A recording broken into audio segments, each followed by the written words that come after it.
everyone, and welcome to TwoTwins in EVE, where I talk about my last week in EVE Online. I am your host, the Lone Wolf, and today I'm having a look at my new Planetary interaction setup, which I've started for two reasons. The first is that the POS fuels have been taking a serious dive in price lately, and since I have been focusing only on POS fuels, I thought it was time for a change. If it looked like we were going to move, and because of the new changes to the mission system, the system right next to us, Aklan, has become so crowded that lag has become really noticeable whenever we do anything, even if it's just mining or missioning. So we are probably going to move pretty soon because of this. We're just going to look for a few quieter systems.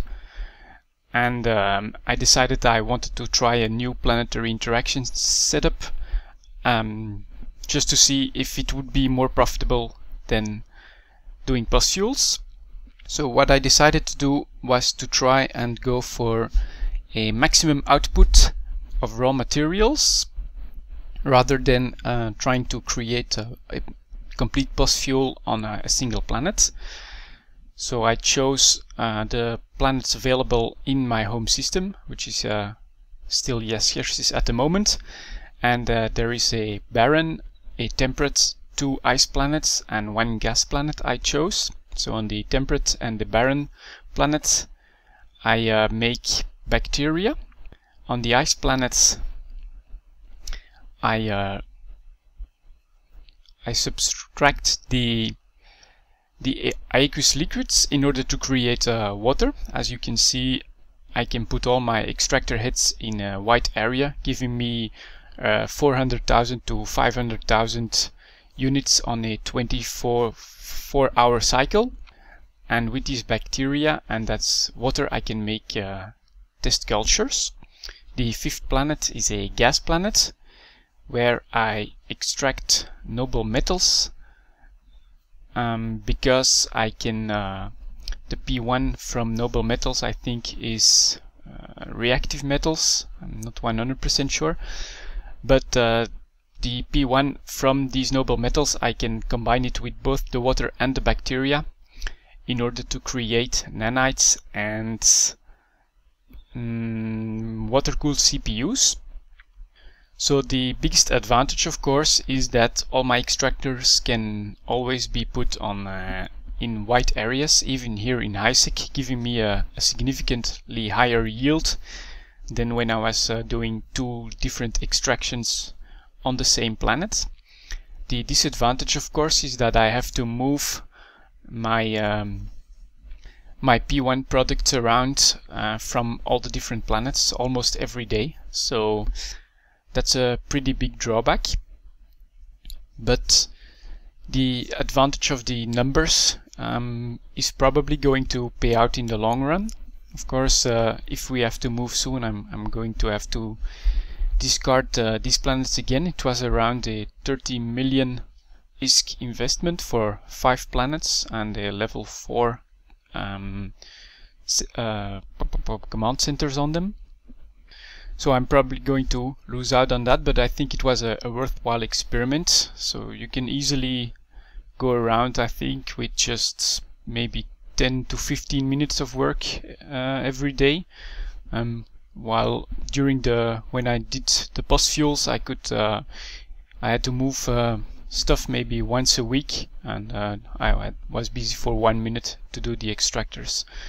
So it's a bit more time, but I think I can get more ISK out of it. I think you can see on this planet I have more than 1,000 units of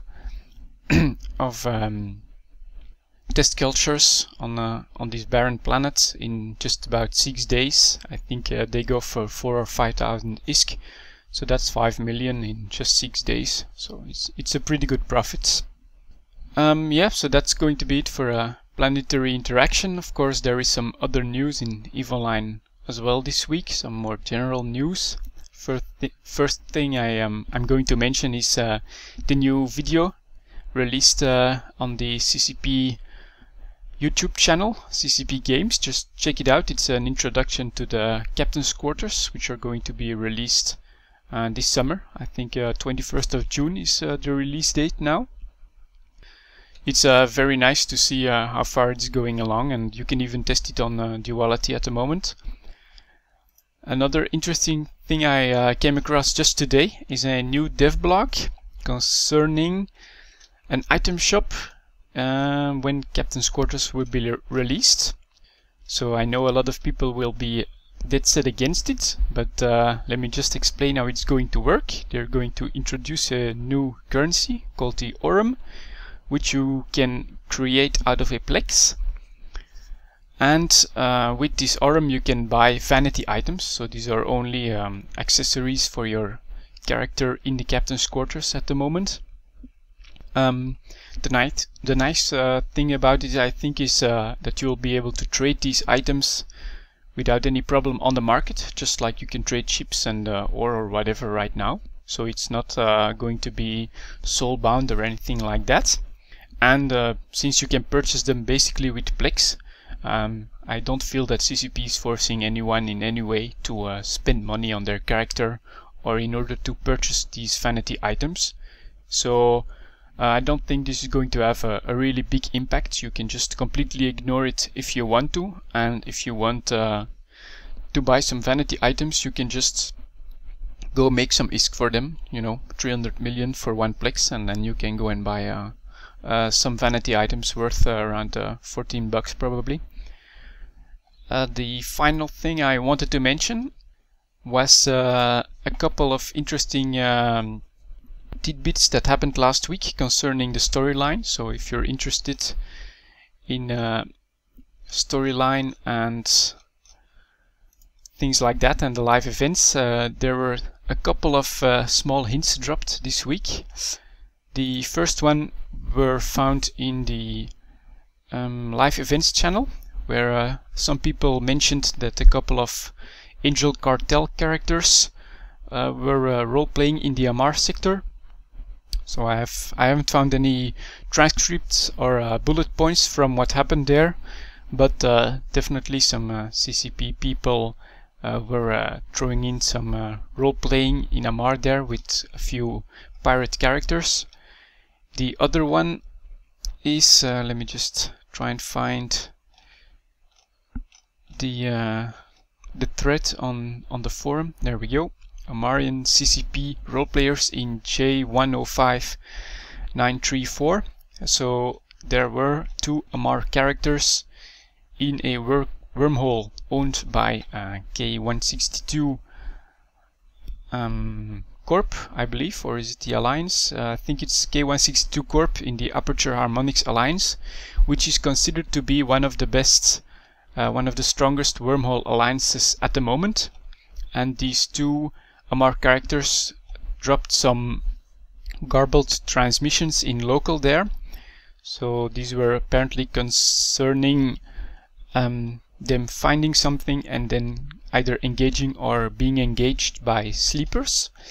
It's very interesting to see that some things are moving on the storyline front as well. I'm not sure if we should take this as a start to a storyline concerning the Incarna rollout this summer, or if this could be a start to the live events, but I'm more inclined to think it's for the first than the second, because I heard some rumors that live events could only be coming at the end of the year. But it's interesting, and if you feel like following them, I suggest you go to either the live events channel or the Sign Public channel in EVE Online, or just keep an eye on the EVE Fiction or the Intergalactic Summit forums on the EVE Online website.